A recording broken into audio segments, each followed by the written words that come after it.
Now that we've done some review and practice for finding the slope of a line on a graph, we know that slope is our rise over our run.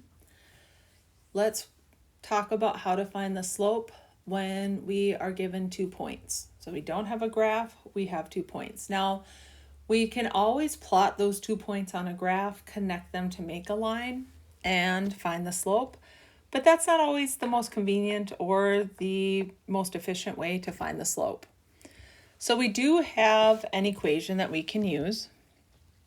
So if we think of the first point as x sub 1, y sub 1, and the second point that we're given is x sub 2, y sub 2, then the equation that we use, so m is our slope, so the slope equals y sub 2 minus y sub 1 over x sub 2 minus x sub 1.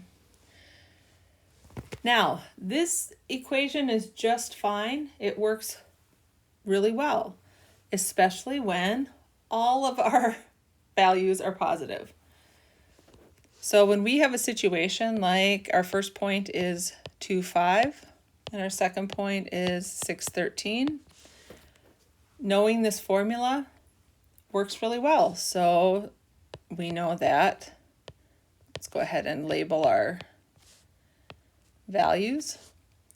X sub 1 is going to be 2, and y sub 1 is going to be 5. X sub 2 is going to be 6, and y sub 2 is going to be 13. So our slope is going to be 13 minus 5 over 6 minus 2. And that gives us 8 over 4, which we can simplify down to a slope of 2. But where this becomes more challenging is when we start to have negative values.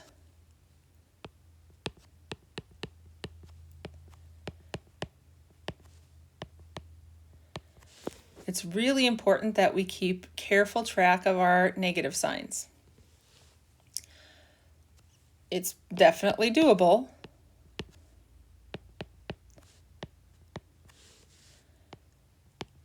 But we have to be very, very careful and aware of our negative signs. So we have 15 minus, and then y sub 1 was negative, so minus a negative 10.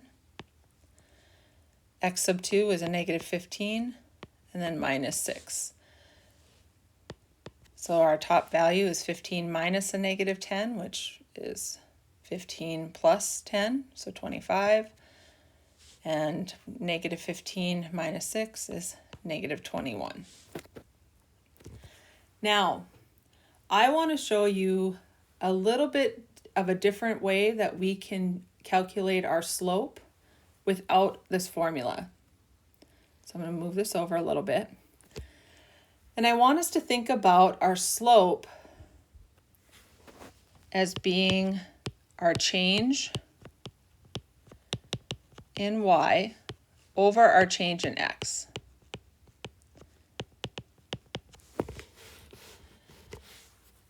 And so instead of us being reliant on an equation and all these y sub 2's and y sub 1's and x sub 2's and x sub 1's, what I want us to do is I want us to think about, so let's go ahead and do a whole new problem. So we'll do negative 2, negative 3, negative 7, 4. I want us to think about this as our change in y. So we are changing from negative 3 to positive 4 over our change in x. So from negative 2 to negative 7. So from negative 3 to positive 4, what did we change? Well, we went a positive 7. So we went from negative 3 to 0, which is 3, plus another 4, so that's a total of positive 7. And then our x values, we went from negative 2 to negative 7. So that means we lost another 5. So we went another negative 5. and that would be our slope. So looking at the problem that we just did here, from negative 10 to 15, that's a rise or a change in y of positive 25. From 6 to negative 15, we lost 6 and then lost another 15, so that's a total loss of 21. And then going back to our very first one, our very first set of points, we had 2, 5, 6, 13. So again, from 5 to 13, that's an increase in our y values of 8. And then from, let's get our red pen, from 2 to 6,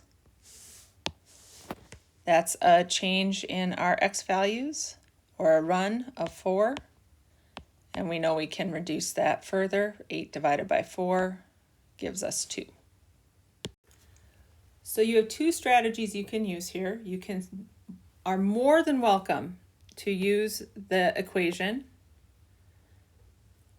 but this is a strategy that's a little bit more visual and I believe a little bit less prone to making mistakes with our negative signs.